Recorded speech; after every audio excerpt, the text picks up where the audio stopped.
Assalamu alaikum, how are you all?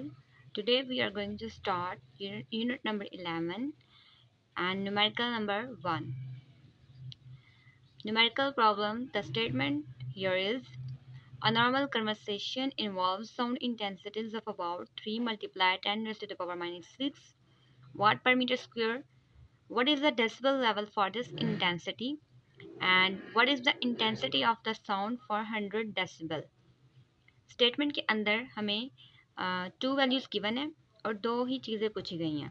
जो value हमें given है that is intensities. Okay, this is the I and the second one is 100 decibel. हमारे पास I है, this is I and I naught as a student हमें खुद पता होना चाहिए। आई नॉट हम कह सकते हैं फेंटेस्ट ऑडियोबल साउंड इंटेंसिटी, ठीक है, that is equal to 10 raise to the power minus 12 watt per metre square. अगर हमें आई और आई नॉट पता है तो हम डेसिबल लेवल, जो कि फर्स्ट पार्ट में पूछा है, decibel level is basically intensity level, ठीक है, क्योंकि इंटेंसिटी लेवल का ही यूनिट डेसिबल है, तो उसी को वो डेसिबल लेवल कह रहे हैं। तो उसका डेसिबल लेवल भी हम उस फॉर्मूले से फाइंड कर सकते हैं। तो you can C given data में हमारे पास दो चीज़ें हैं, आई है और आई नॉट है, जो कि मैं एक्सप्लेन कर चुकी हूँ।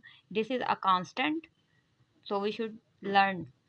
फाइंड क्या करना है, ए पार्ट और बी पार्ट हमने बना लिए हैं, सो ए पार्ट और B part should be clear, ठीक है। देन फार्मूला हम लगाएंगे ए पार्ट के लिए, इधर ए हम मेंशन कर लेते हैं। ए पार्ट के लिए intensity level which is 10 log I over I not decibel, ये फार्मूला है, बुक में भी लिखा हुआ है, तो आपको याद होना चाहिए। सोल्यूशन फाइंड करते हैं। सो सोल्यूशन में हम डायरेक्ट फार्मूले के ऊपर आ गए हैं और फार्मूले में आने के बाद हमने आई की वैल्यू पुट की है which was given in the numerical here and I not की value which is a constant. इनको पुट करने के बाद as you can see here, सबसे पहले तो हमने जो पावर्स थी उनको सॉल्व किया। हमने कुछ डिवाइड नहीं किया, कैलकुलेटर अभी यूज़ नहीं किया, जस्ट पावर को प्लस माइनस किया। नीचे से पावर पढ़ाई है तो उसका साइन प्लस हो गया, प्लस माइनस माइनस 6 इसका आंसर आ गया पावर का। Now we use the log property. Log में मल्टीप्लाई हो तो हम लॉग को 2 बार लॉग लिख सकते हैं विद प्लस साइन, तो हमने ये फॉर्मूला यूज़ किया जो कि 9th क्लास में हमने किया था।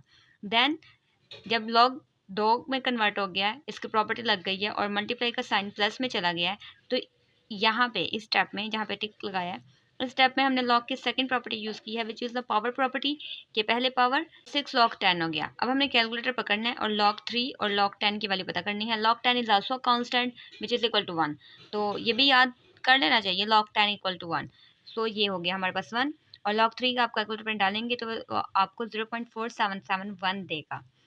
इनको लेना है, then you have to plus both of them, तो आपको ये वाला स्टेप मिल जाएगा। प्लस करने के बाद आपने इसको 10 से मल्टीप्लाई करना है, तो जस्ट एक पॉइंट शिफ्ट होगा, तो ये आपको पॉइंट मिल गया। तो बुक में जो आपका आंसर है वो 64.8 डेसिबल है, तो इट इज़ ओके। आपने क्या करना है, आपने इस 7 से इसको राउंड ऑफ दिया है। तो राउंड ऑफ क्या होता है कि जो लास्ट डिजिट होता है अगर वो 5 से बड़ा हो, जैसे कि ये 5 से बड़ा है, तो ये अपना एक नेक्स्ट वाले डिजिट को दे देगा और वो ड्रॉप आउट हो जाएगा। तो वो ये ड्रॉप आउट हो गया है और इसने नेक्स्ट वाले को दे दिया है, तो उसको उसने 8 बना दिया है। तो आपके पास जो इंटेंसिटी लेवल आया है, जिसको इन्होंने डेसिबल लेवल कह के पूछा है, वो 64.8 डेसिबल है। तो ये ए पार्ट का आपके पास आंसर है। बी पार्ट में जो कि मेंशन नहीं था बी, लेकिन हमने बी बना लिया है। बी पार्ट में उन्होंने हमसे पूछा था कि इंटेंसिटी जो होगी वो फॉर 100 डेसिबल क्या होगी, ठीक है। इंटेंसिटी हमने फाइंड करनी है, आई फाइंड करना है हमने। इंटेंसिटी सिंपल, 100 डेसिबल जो है वो इंटेंसिटी लेवल है, उसके यूनिट से ही हमें पता चल जाएगा कि ये इंटेंसिटी लेवल है। सो इंटेंसिटी लेवल का फॉर्मूला लगाएंगे which is equal to 10 log I over I naught. So intensity level is given which is 100। Then we क्या करेंगे, इस 10 को डिवाइड करवाएंगे, क्योंकि ये 10 इस लॉग के साथ मल्टीप्लाई में है, इक्वल के दूसरी साइड पे जाएगा तो डिवाइड। सो डिवाइड हो गया और इसने 10 आंसर दे दिया। इस साइड को अगर हम देखें तो इसमें सिर्फ आई नॉट जो कि कांस्टेंट है उसकी वैल्यू हमने पुट की है, और पुट करने के बाद नेक्स्ट स्टेप में हमने पावर प्रॉपर्टी लगाई है कि पावर पहले, ठीक है, तो -12 पहले लिख दिया। नेक्स्ट स्टेप में माइनस माइनस प्लस हो गया, तो ये प्लस 12 log 10 बन गया। ये चीज़ ऐसे ही रहेगी क्योंकि हमने इसी को तो फाइंड करना है। Then log 10 equal to 1, calculator आपके पास होगा, आप उसी वक्त ले सकते हैं अगर आपको नहीं भी याद तो। ये 12 हो गया। देन नेक्स्ट स्टेप में ये जो 12 है ये उस साइड पे जाएगा, यहाँ पे इसका साइन प्लस है, इक्वल के सेकंड दूसरी साइड पे जाएगा तो माइनस हो जाएगा। It is given 2 -2, so -2 is equal to log I. इसको अरेंज कर लें क्योंकि जो चीज़ फाइंड करनी है उसको लेफ्ट साइड पे होना चाहिए, तो ये लॉग आई इक्वल टू -2 हो गया। अब आपने इसको और अच्छी तरीके से लिख लेना है, 2 बार, 2 बार आल्सो रिप्रेजेंट द -2, ओके।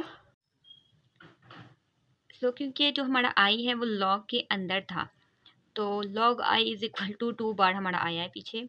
तो हमने क्या, लॉग को ख़त्म करने के लिए दोनों साइड पे अगर लॉग लेंगे तो एक साइड का लॉग कट जाएगा और दूसरी साइड पे एंटी लॉग आ जाएगा। This anti log is basically log -1।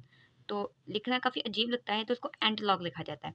तो एंटी लॉग जब आप कैलकुलेटर पे लेंगे 2 बार का, तो आपको वो आंसर देगा 0.01, और उसको साइंटिफिक नोटेशन के तौर पे आप 10-2 लिख लेंगे। और आप देख सकते हैं कि इंटेंसिटी का जो यूनिट है वो जो आपने छोटा सा पैराग्राफ पढ़ा था इंटेंसिटी का, वही वाला यूनिट है। So you should be clear कि इसमें इंटेंसिटी फाइंड कर रहे हैं तो उसका ही यूनिट हम देंगे। और जब आप नीचे स्टेटमेंट एक लिखेंगे कि हमारे पास जो दो चीज़ें फाइंड करने के लिए कही थी उनका आंसर क्या है, तो it should be consider your answer statement and presentation would be really very fine. तो आपका बहुत अच्छा इंप्रेशन जाएगा। I hope you understand very well. If you have any problem then please to ask in the comment section. Thank you.